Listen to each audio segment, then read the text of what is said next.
we are seeing reports, and I believe them to be true, of foreign funds coming in to American universities pushing certain agendas, largely from Qatar.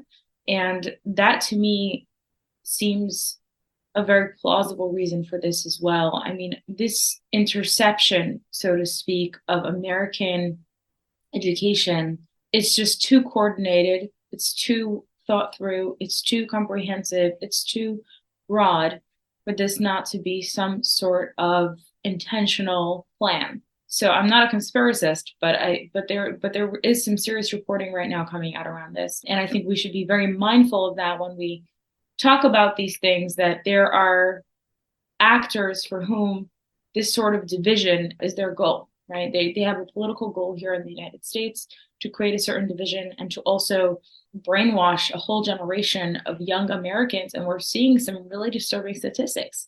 Young Americans to hate Israel and hate Jews. I'm Scott Kahn, and this is the Orthodox Conundrum.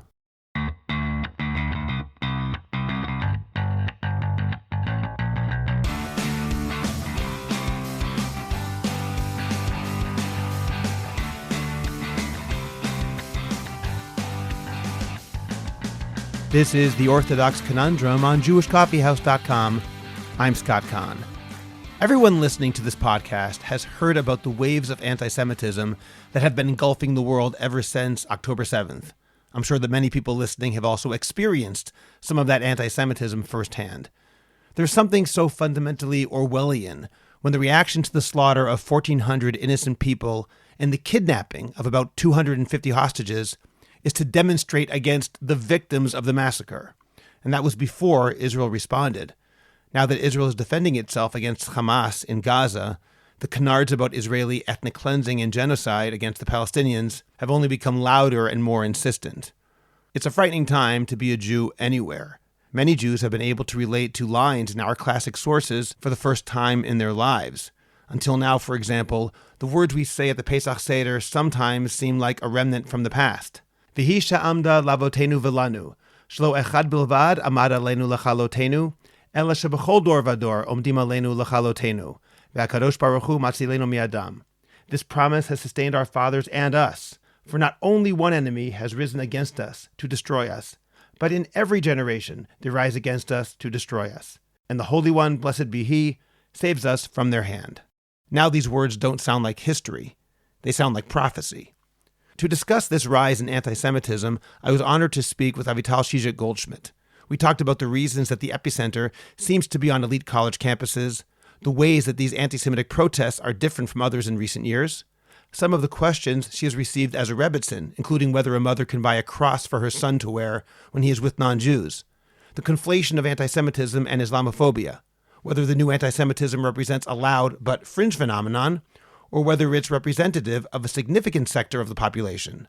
The problem of celebrities with massive influence weighing in on matters about which they know less than they think, what the Jewish people should do in response to anti-Semitism, and much more.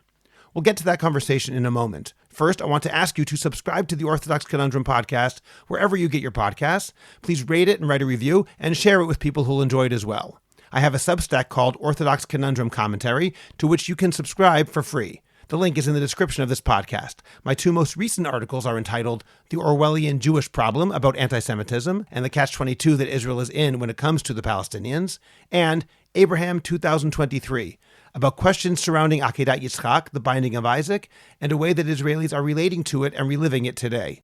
Please also look for the most recent Intimate Judaism episode that Tali Rosenbaum and I recorded. It's episode 51 and is entitled Love in War, Strengthening Security and Connection Amidst Trauma and Threat. You can find that on intimatejudaism.com or on your favorite podcast provider. And finally, remember that JCH Podcast Productions is the best place for you to go in order to produce your podcast from start to finish.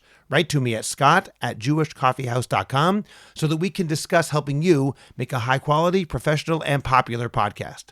Avital Chizhik-Golds is a writer living in New York City. Her work has appeared in The Atlantic, The New York Times, Foreign Policy, Vox, Vogue, Salon, Glamour, and Business Insider, among others. Previously, she was the life editor at The Forward and a reporter for Haaretz. Avital Chizhik-Golds, thank you very much for joining me today on the Orthodox Conundrum podcast. My pleasure. Thanks for having me, Scott. We've all seen the appalling and frankly frightening anti-Semitism, which seems to have spread throughout the world and grown exponentially as time has gone on since the horrific attacks on October 7th. Let's just start off, Avital. I can ask you if you can mention some of the more egregious examples of anti-Semitism that you have seen or that you've reported on. In the last few weeks, right? Let's keep it specific. Right. I think, you know what? It's hard for me to pick the most egregious. The obvious answer to this, I think it starts with campuses. And I cannot believe I'm saying this because I was really not someone who was busy with sort of doom prophesying about the state of American campuses and Jewish safety on those campuses. I was not busy with this per se for the last few years. I was proven all too blasé about this issue in the last few weeks. To me, the most egregious is the normalization of justifying murder that we are seeing, I would say, arguably en masse in the United States. That to me is the most concerning. There have been many cases, and it's crazy how frequent at this point it is already. It's become almost a norm. Every morning here in the States, people wake up, and I hear this from many people in the community as well. You open your phone, and the first thing you're checking is, well, what happened today here? Obviously, what happened in Israel, but there's this real concern, and sort of we've already gotten used to that. Every single day there will be a new incident. Last night, there was a video going around that I thought was pretty terrifying, where a student at UPenn was glorifying October 7th, celebrating it with real glee to a crowd of cheerers. I don't remember seeing anything like this. Then let me ask you about that specific aspect, that this is coming in part from colleges, and at least on the surface, it seems the more elite the college, then the more anti-Semitic it appears. At least that's how it seems to me from 6,000 miles away. You mentioned UPenn. We've seen so much going on at Columbia, Harvard.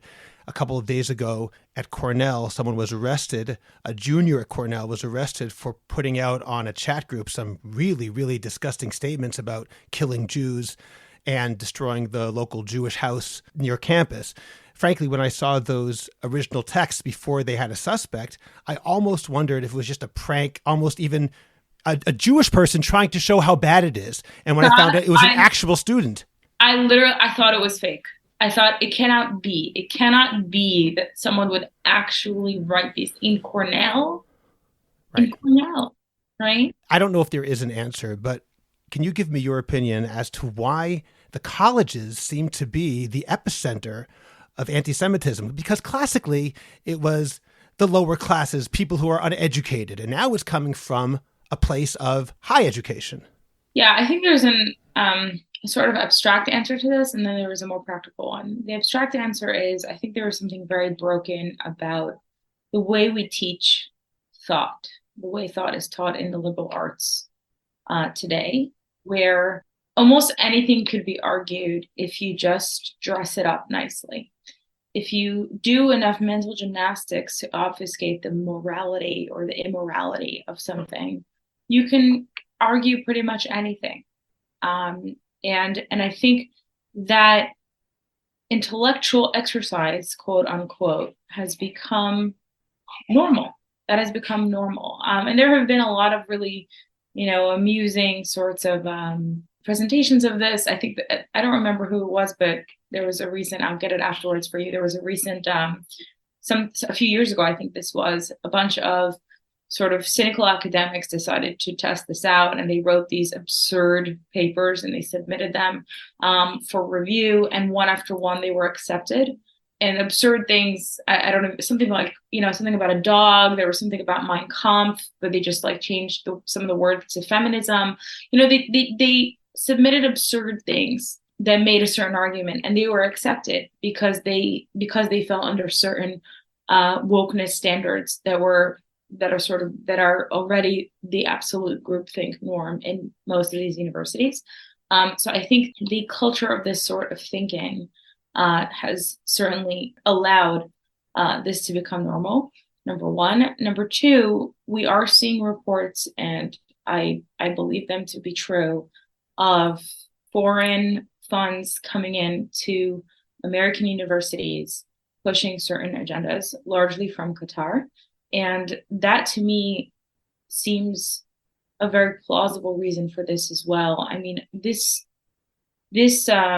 interception, so to speak, of American education, it's just too coordinated, it's too thought through, it's too comprehensive, it's too broad for this not to be some sort of intentional plan. So I'm not a conspiracist, but there is some serious reporting right now coming out around this.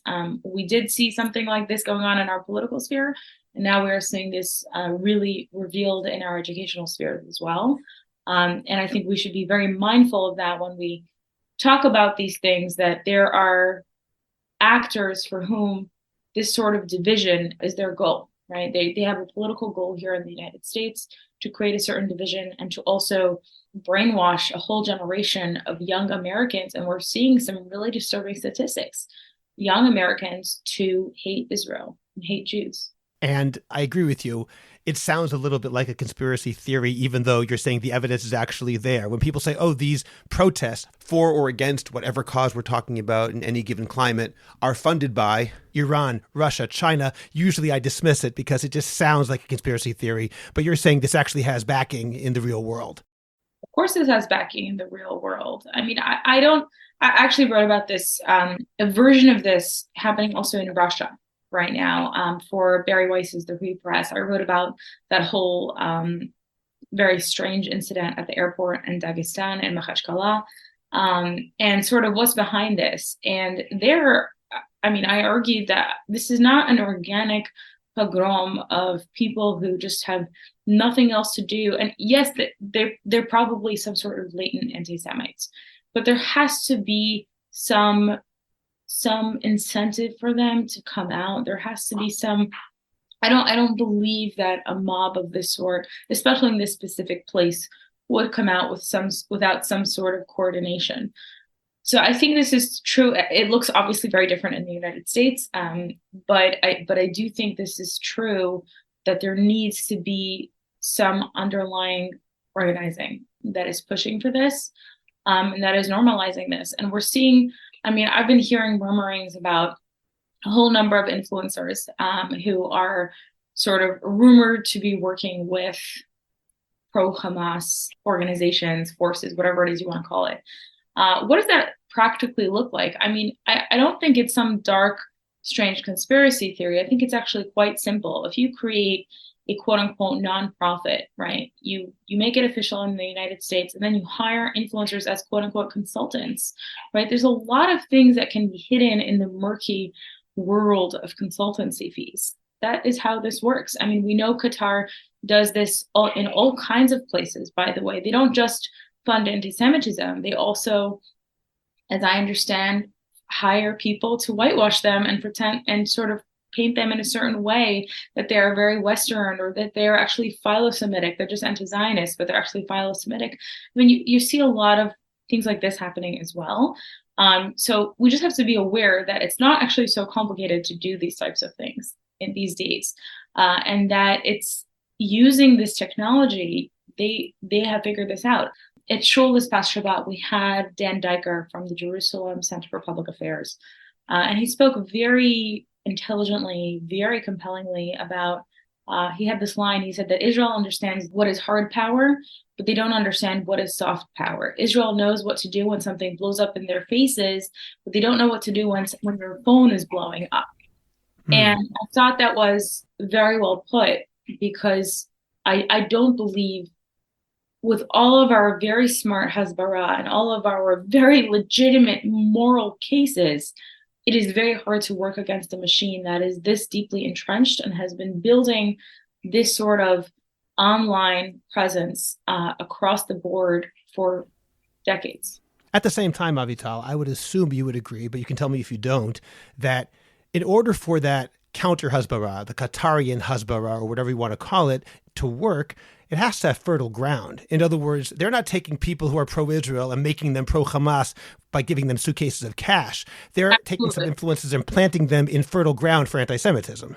For sure. These are people who are already inclined towards, unfortunately, they are inclined towards what they call social justice. And there are some people who are smart enough to figure out how to make a pro-Hamas stance masked as social justice.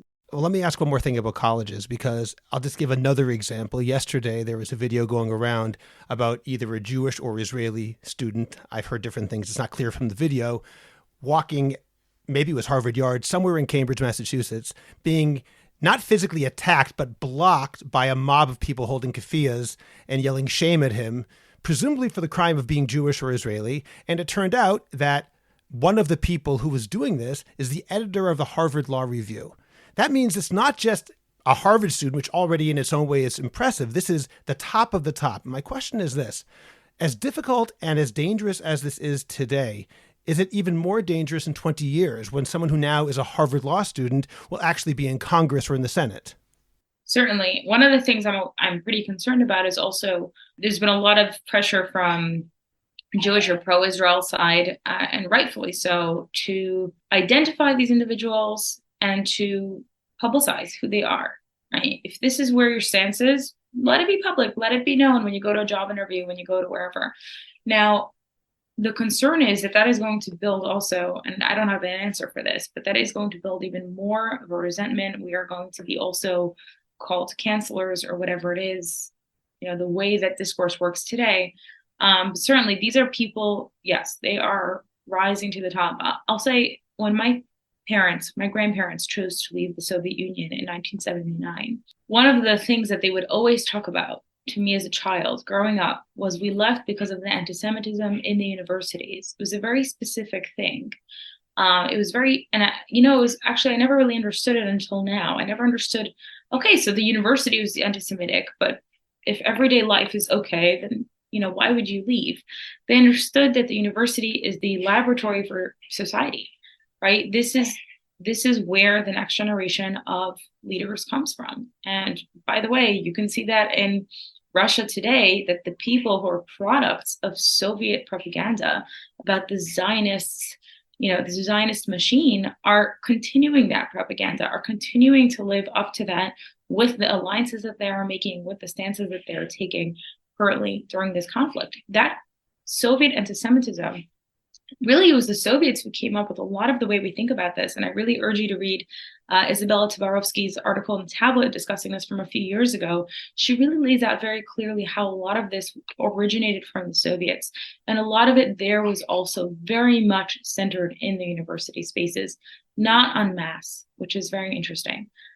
So yes, I'm very concerned that these are people who are rising to the top here in American society. And the other thing that I'm concerned about, and something that we have been personally witnessing the last few weeks, is we are seeing, there's no other way to say this, we've had a few experiences and just sort of anecdotally seeing within our community in Manhattan how Jews are being pushed out of certain spaces, university spaces, as well as media and sort of intellectual spaces. I've been shocked by the amount of writers I've admired, publications, magazines that I thought were sort of adjacent to where I stood, suddenly taking on such horrifically anti-Semitic stances. And I think from what I'm hearing, there are many people going through this, many Jews who are experiencing the shrinking of their spaces, understanding that they are being pushed out of the spaces that they thought they once had a home in. And that is a very disturbing experience to have. Let me ask you about that. When you talk about being pushed out of those spaces, do you mean intellectually or emotionally, in the sense that I no longer belong in this space because I used to consider myself, for example, a progressive or a social justice warrior, and now I'm finding that the people who are on my team are actually against me, and therefore no one's actually pushing me out, but I realize that I don't belong here? Or do you mean actually literally, we don't want you here anymore, you are no longer welcome? Which one are you referring to? It's not so extreme as the latter, but because this is America and people still are polite here somewhat. But certainly number one, where people feel emotionally it's hard to go to work the next day. It's hard to sit next to someone who just said from the river to the sea on their Instagram last night, right? That I hear a lot of, but I'm also hearing, and I can't share more at the moment, but we've personally been experiencing as well incidents in which there was certain discomfort, okay, in certain circles here in New York City, including visible Jews. Okay. Really? Yes. And this is not around conversations, even around Israel. There's discomfort around including, platforming, elevating anyone who is a visible Jew right now. And that is extremely disturbing. My concern is that is where this is going. I am concerned that we're going to see more and more of this. Then I'm asking a very open-ended question, but over the past month, does it feel like a different America, or does it feel like the same America with some other people who've come out from under their rocks and who are perhaps now voicing certain sentiments that before they would have kept quiet? My question really is this. Do you think it's a fundamental shift in what the United States is, and that's the direction we're moving? Or is it that it's really the same thing, and this is a blip, a dangerous and maybe very disturbing blip that might grow, but nothing has really changed yet? How fundamental is this shift? Great question. I sat yesterday at the AIPAC Women's Luncheon, and I heard Congressman Hoyer speaking about this. And obviously, Hoyer is from a previous generation at this point. Sadly, I don't think he represents his party at this point. But there was a conversation on stage around President Biden's support for Israel. And I do believe that America still has that at the top at this moment in time, 2023. This government still supports Israel and stands with it. There's overwhelming support. Yes, there's a squad. Yes, all that. There's still overwhelming support for Israel. There's an understanding I'm talking about the very top of the government. There is support for Israel. This brings me back to the question you asked before, which is in 20 years from now, when that editor of the review at Harvard Law is going to rise to the top, what will be? That is a good question. I do think, unfortunately, I don't think this is just also what we're seeing right now, people emerging from the woodwork as anti-Semites sort of losing their masks. I think there are also some people who have been radicalized by some of the propaganda they have been consuming, specifically Gen Z, specifically very young people who are online, who are consuming TikTok, which is owned by China, which has certain algorithms, which is pushing certain narratives, right? That we know this to be true. There's already reporting and data out there around this. I think there are unfortunately plenty of people who are being radicalized in this direction. So I'm sorry, this is not a straightforward answer, but my husband has said this recently. He says, when you go through a crisis, it's not that you lose friends, it's that you realize who your real friends were to begin with. And I think a lot of American Jews are experiencing that right now. We're starting to understand who really would stand with us and who will not. Let me ask a question on that same topic then, Avital, because I have seen some polls, perhaps they're not that updated, but maybe 10 days ago, which showed that across all political parties, meaning Democrat, Republican, and independents, support for Israel since October 7th has actually gone up, meaning I think a poll was taken around October 10th, and then another one 10 days later or something like that, a YouGov poll I saw. And I don't want to quote the numbers exactly, but support for Israel actually increased, and it was significant.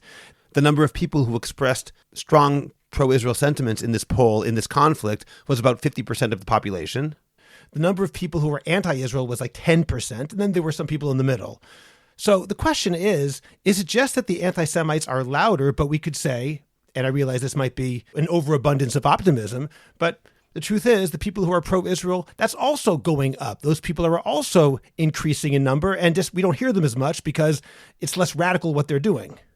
Yes, I think Israel earned a lot of sympathy among moderates here in the United States after the details of October 7th emerged. And it's been sadly, but it's been validating to see some, a lot of network news TV has been really supportive of Israel in a way that usually they sort of go both sides. And here it was really unequivocal. The polls show this as well, which is why I'm not panicking right now about the state of anti-Semitism still. I'm still not panicking. Again, I think that time will tell where in 10, 20 years from now, the younger generation, which is probably not being captured as well in the data that you just cited, where they fall on this, given that they are very heavily influenced by propaganda on campus and also on social media. Right now, I feel okay in this way, but again, even if it's a vocal minority, it's a concern. I don't have to cite to you voting statistics from the 30s in Germany, but you don't need that large of a majority to really change the political tenor of a country. And there is certainly a concern that this is where things are going, despite the current optimism that we may want to hold on to. Okay. I was speaking to my brother this morning. He lives on Manhattan's West Side, and he mentioned that he has seen posters ripped down. This is the famous situation of people putting up posters of Israeli children and adults that have the word kidnapped on the top, and people have been videoed ripping them down, and sometimes also putting up a replacement, which has the word occupier instead of the word kidnapped. I realize this is a purely emotional reaction, but to me, there's something so fundamentally cruel about ripping down posters of little kids who have been kidnapped. And at the same time, the New York Times says the ripping it down has become a form of protest. Let me quickly read something from the New York Times on October 31st. The New York Times wrote, "In the weeks since the war in the Middle East started, the kidnap posters, created by Israeli street artists, have grown ubiquitous, papering public spaces across the United States, Western Europe, and beyond. Available to anyone with an internet connection, they can be printed out and pasted onto lampposts, boarded up storefronts, and subway entrances. Displaying the posters has become a form of activism, keeping the more than 200 hostages seized by Hamas in full view of the public. But removing the posters has quickly emerged as its own form of protest, a release valve and also a provocation by those anguished by what they say was the Israeli government's mistreatments of Palestinians in the years before October 7th and since the bombing of Gaza began."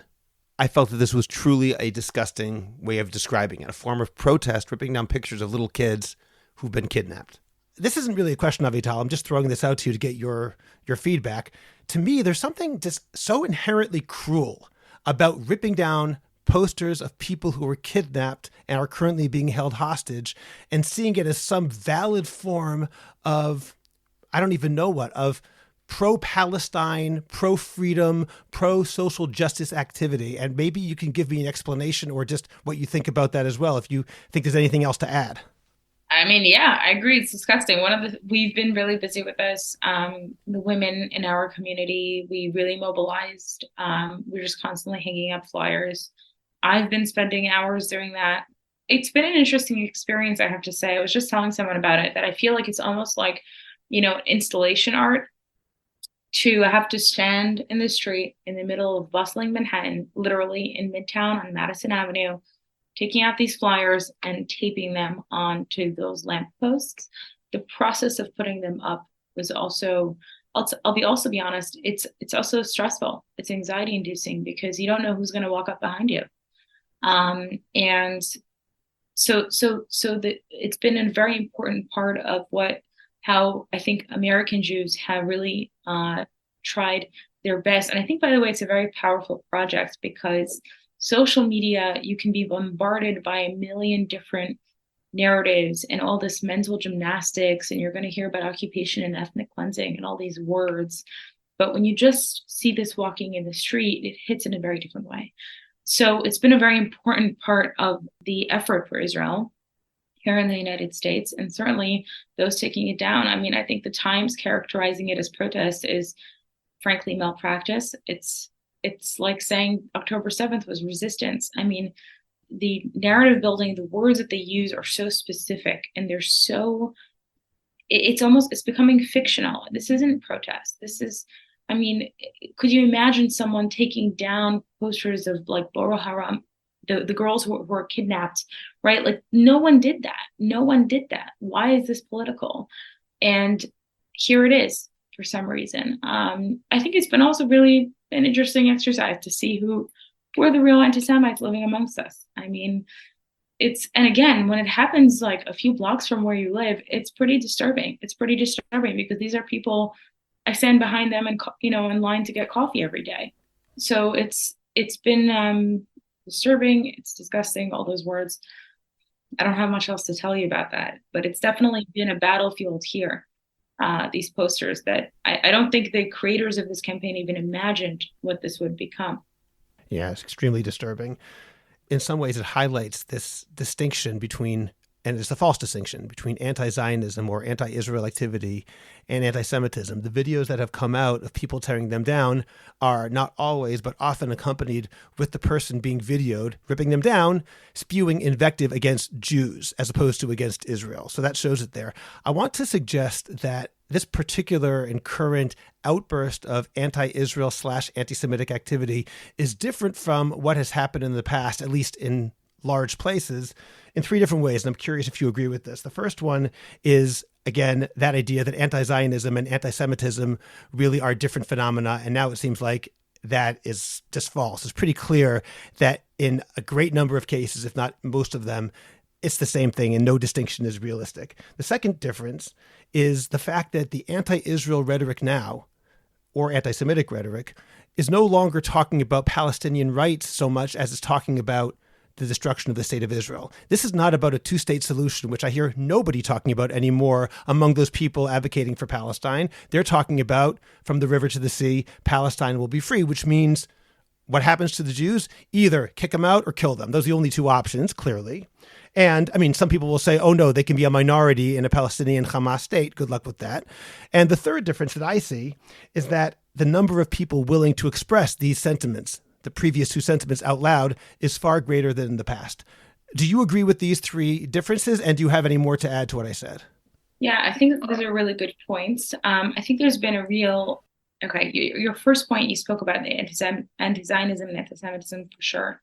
Just to add to that, one of the things I've been noticing among American Jews in New York is that even those who sort of would lean liberal and wouldn't necessarily identify as, flaming Zionists, I'll put it that way. I think there's been a certain realization for themselves that deep down, they know, they planned that if things get bad here, they'll have somewhere to go, right? And that has really emerged, and I hear this all the time from American Jews, that has been something that they held very, very deeply down for years, and now that has come out for them with all of the shatterings of many illusions that they've experienced right now.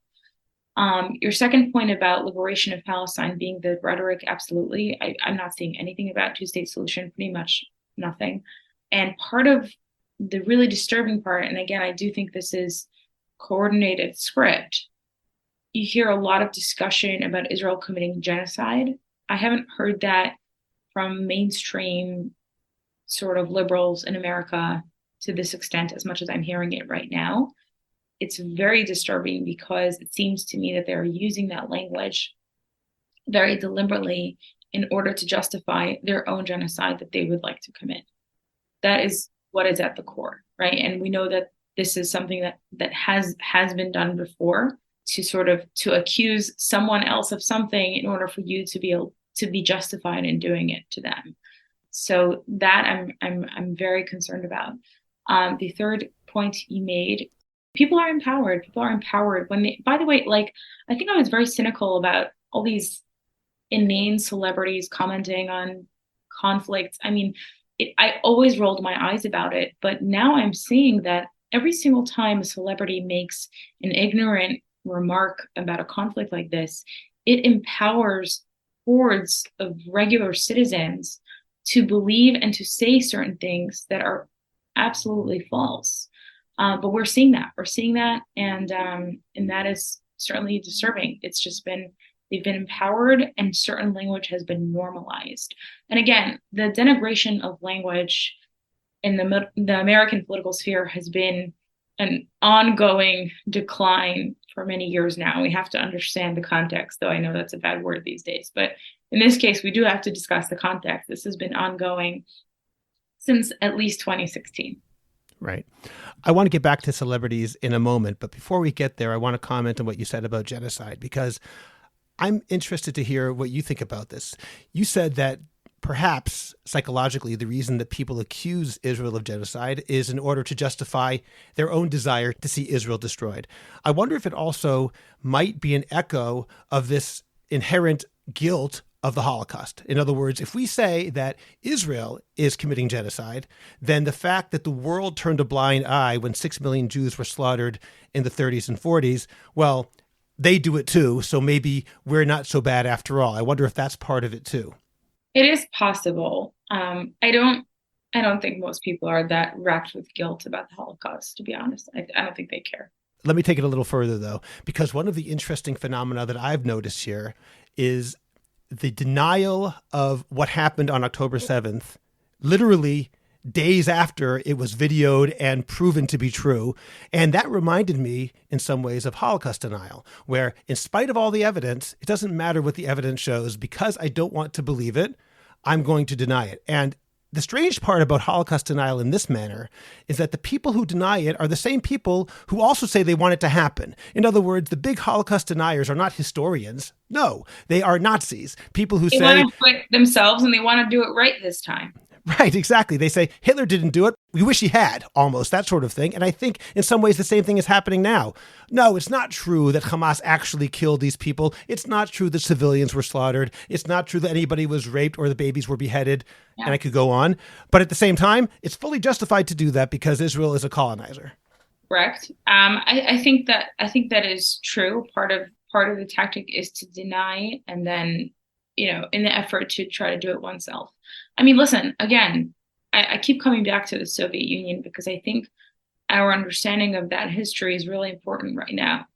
After World War II, there was rampant denial of what was done to the Jews by the fascists, right? The communists refused to acknowledge that there was a systemic murder of Jews on their lands.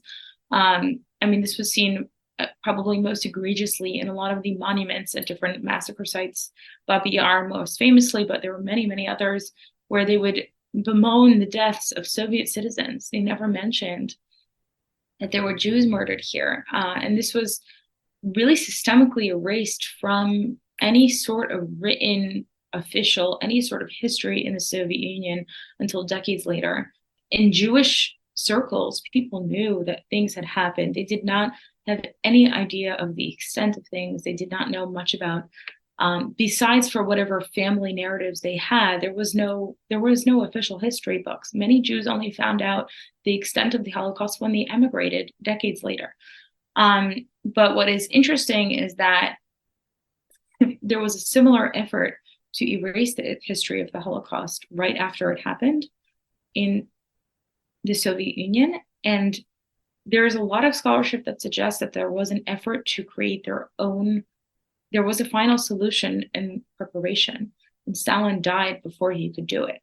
And I wonder if that was also a similar sort of thing. They wanted to deny that this had happened, and then they wanted to do it on their own. Interesting, because the communists despise the fascists, maybe even more than people in democracies and republics. It's known that communists and fascists are diametrically opposed. You would think, if not for perhaps a plan by Stalin or latent or open anti-Semitism, they would want to highlight that. Exactly. You would think it would help their cause, but it did not. Let's get back to the celebrities.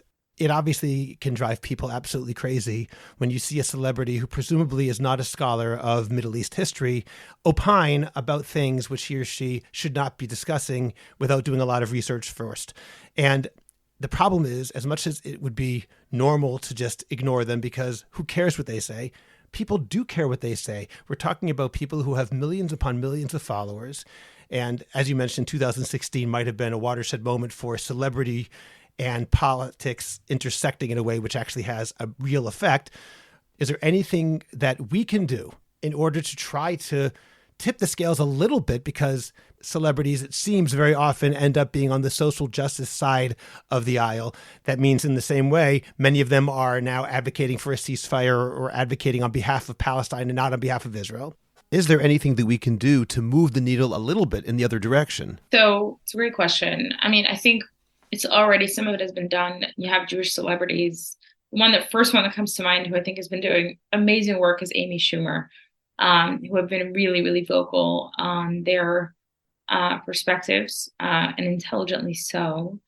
That is really important. But I think, actually, just had a call about this last night. There is some sort of organized sort of effort to try to get between celebrities and influencers within their circles, whether that's agents or brokers or whoever it is, who, I don't really know the industry that well myself, but people who are in those orbits, to really educate their friends who are in these spotlights, to talk about this. I don't think this is something that someone like me could really have an impact on, but there are a lot of really smart Jews or friends of Jews who are in places like this who are trying their best to do that. I don't know how much there is for an ordinary plebeian like myself to do. Okay. I've seen numerous politicians, Avital, recently, and most prominently the White House press secretary, Karine Jean-Pierre, conflate and put together anti-Semitism with Islamophobia. In fact, we're recording this on Thursday, November 2nd. Yesterday, I think it was, the Vice President of the United States set up a task force to combat Islamophobia. Now, let me make it clear. Islamophobia is wrong. I don't think people should be Islamophobic. To set up a task force for Islamophobia in the month of November 2023, when Jews around the world and in the United States are feeling a vice closing in on them of anti-Semitism, seems bizarre, except that obviously we've seen this before. Can you comment on the way that these two phenomena are conflated in many people's minds?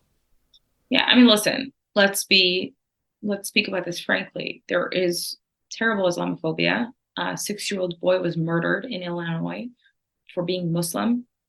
I mean, it's a travesty.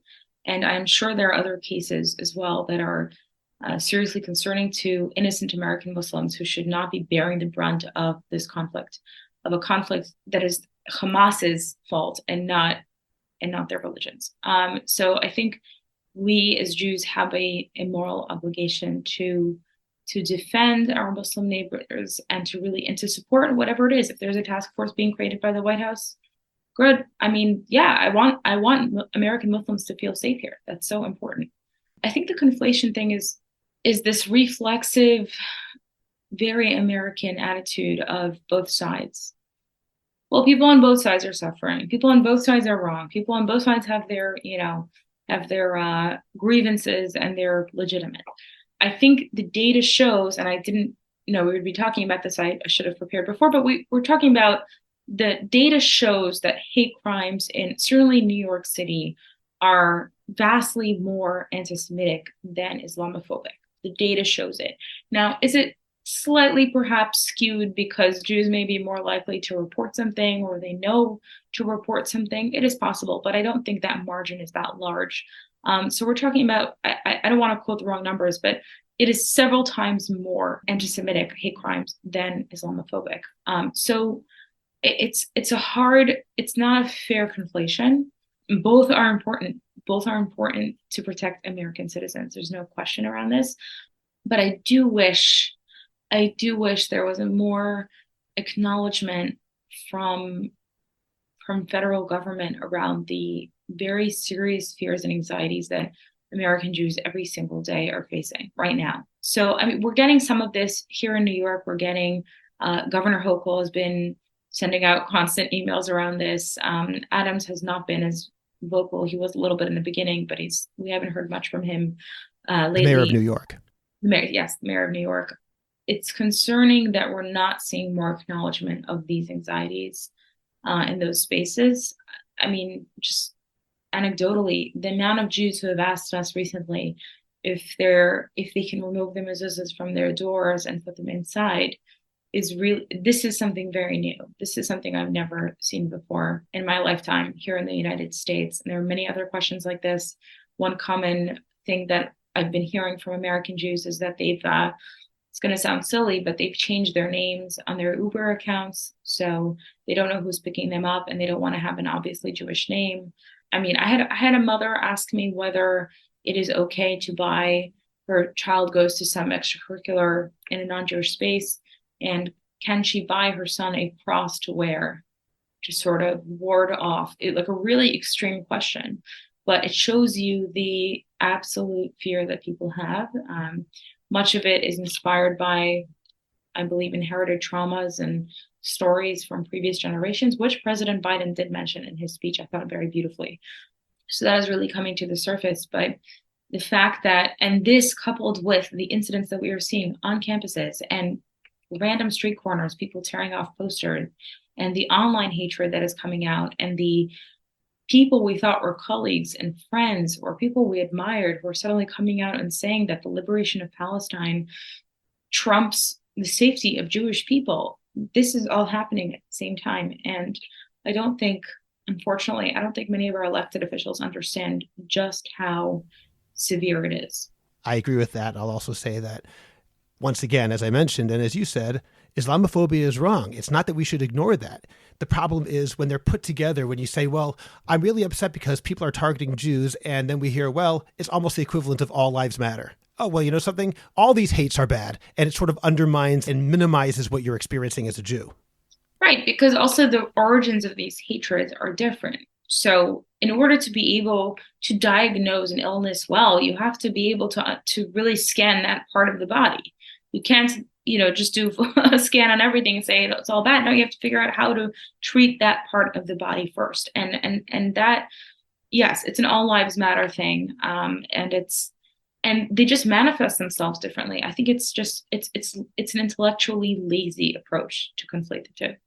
Let me ask you, Avital, now that we're here and the anti-Semitism that we're seeing is real, the anti-Israel rhetoric is notched up to a level we've never seen before, at least not in my lifetime, en masse. Do you think that there's something, and I'm not speaking about celebrities, I'm talking about people like you and me and the people listening today, is there something that we should do? In other words, do we need to improve our messaging? It could be that it doesn't matter how our messaging is. It's an anti-Semitic issue, so it doesn't matter. But maybe there is something that we can do differently or in addition to what we're already doing in order to better get our side of the story, which we believe is the side of good, out into the open and more in the public sphere. I've been thinking a lot about this question. What concerns me is I do believe we're up against a very strong force that, again, I don't believe is purely organic masses coming out, but there are organizations and governments who have a very serious reason to support this sort of anti-Semitic rhetoric, to normalize this and to justify murder, very simply. I think is what else is there to do? I mean, we have so many I really think we have brilliant messengers of who we are, in the English language, at least, what I am seeing. And after October 7th, I think what is really hard also is seeing everything that came out and then the denial afterwards, and the fact that this did not totally sway the entire world's opinion to understanding what Israel deals with on its very borders. That is something I still can't comprehend. So I don't know what else can be done. I mean, they came in and murdered 1,400 Israelis, excuse me, and that was not enough. And then we had to apologize for that. We had to apologize for being massacred, right? So I don't know what else can be done. Part of the problem is, again, I think a lot of the spaces of influence have gone so far to the other side, whether it's publications in media or universities, that it's very hard to get in there and to talk to people and try to wake them up to understanding how wrong this is. I mean, look at the New York Times response to their own misreporting on the hospital, right? That it was spineless. It was spineless. And we're not seeing, I'm not seeing much of a mea culpa in those spaces. And I don't know, and I say this as someone with so many relationships in that world, I don't know anymore if sort of soft power is the way to do this anymore. Meaning, I don't think sitting down with someone for coffee and trying to explain to them our side is going to work at this point, because I think it is so entrenched, a certain narrative that they want to build, again, around social justice and around ethnic cleansing and that Israel is a genocidal state and that we oppress and that it is apartheid and it's an open air prison. And there are so many justifications for killing babies. So to my mind, some of it's gone already too far. And there's a big part of me that's also starting to wonder why am I even trying to make this case anymore? Like, why am I begging for acceptance among the goyim, among the nations? Why am I begging for it? Like, I know we are right. Why are we trying to make this case? And it's a tragic, eternal Jewish position to just beg for our lives, to beg for our rights to exist as ourselves. So I'm very cynical about the ability to really influence those who are already convinced. Again, we are seeing a lot of moderate Americans who I think woke up to understanding what Israel is dealing with. But those who are busy with these platitudes, I don't know to me, they're beyond salvation. If they're not able to see with moral clarity the situation, I don't know what will move them. Okay, Avital, I have one final question for you, and it's on that same topic. And it's about doing something big, but as you said, it might not be worth it to convince anybody. But I'll cite Rashi, the very first Rashi in Chumash, where he says, why did God open up the Torah with the creation of the world? Because koach ma'asav higil le'amo, the power of his actions, he wanted to tell his nation so that we would know that Israel is ours. My point is, it doesn't say so that we could tell anybody else. God wanted us to know it it's our own knowledge, so we could be confident in our own position. His actions he told to his nation, so when people claim that you're robbers, this is Rashi, we will know for ourselves that's not true. So I wonder this, and I'm just curious if you've seen anything about this, because I'm not in the United States. We see these massive demonstrations. We saw 100,000 people, I believe, in London, demonstrations across the world, in Turkey far more than that, and in the United States also on college campuses, big demonstrations saying from the river to the sea, Palestine will be free. Is it time for us as a Jewish community and those people who support us outside of the Jewish community, for example, in the evangelical Christian community, to have a very, very big rally and to say, you know something? We need to show ourselves that we stand for something and we believe in it. I remember, Avital, when I was in 12th grade in 1987, our whole high school went to the Soviet Jewry rally that took place when Gorbachev visited Reagan in Washington, D.C. And I have no idea how much that affected American policy or Gorbachev, but I know it affected us. It's something which we still remember, and it gave us a sense of pride that we're doing something and that we care. Maybe it's time for Jewish people to do the same thing. Maybe it's already happening. What's your opinion about something like that? Yeah, it's a great question. I think Natan Sharansky actually just called for this. He just called for a mass Jewish pro-Israel rally. I think you're right. I think there is strength in it for ourselves to come together. And this is something we've been seeing on a smaller, not so small scale with our shul in the city. We are seeing ever since October 7th, the demand for shul and for community has been beyond. We have people who are not shul goers, people who are, 3 days a year type Jews are showing up to shul, are asking how to get involved, what can they do? We're seeing a real awakening, and it's not spiritual partly, but it's also communal. People need to be around other Jews right now. They feel isolated, and these spaces, whether it is shul or it is going to a rally, gives people a lot of strength and hope. So I think you're right. I think it is important, but I think the goal is more for ourselves rather than the world. I don't think we're convincing anyone by going out into the streets. It's for ourselves to gather. Okay, well, Avital Chizhik-Golds, I really appreciate your time and your expertise, and we should all hear good news, B'Sarot Tovot. Amen. Thank you so much for having me. Subscribe to The Orthodox Conundrum on Apple Podcasts, Google Podcasts, Spotify, Stitcher, or anywhere else you get your podcasts. Please visit jewishcoffeehouse.com for other episodes of The Orthodox Conundrum, as well as many other great podcasts, including Intimate Judaism, The Maimonides Minute, Chochmat Nashim, The Francisca Show, and Let My People Eat. I'd appreciate it if you go to Apple Podcasts and rate and review The Orthodox Conundrum. It takes literally 2 minutes. It's just giving a certain number of stars and writing 1 or 2 sentences. Please like the Orthodox Conundrum podcast on Facebook and join our growing Facebook group, the Orthodox Conundrum Discussion Group, where you can feel free to discuss issues in Orthodoxy in an honest and friendly environment. I hope you'll become a Jewish Coffee House patron on Patreon. Just click on the link in the description of this podcast, and you can get bonus episodes, Jewish Coffee House merch, and more. You'll get special episodes on all sorts of topics that are only available to subscribers, and you'll be helping Jewish Coffee House spread our message of a welcoming, intellectually engaged, and honest orthodoxy. Just join Patreon. It's only a couple of dollars a month, and you can stop anytime, so join today. Finally, do you have a message that needs to get out? Do you want to promote your business, your organization, or your cause?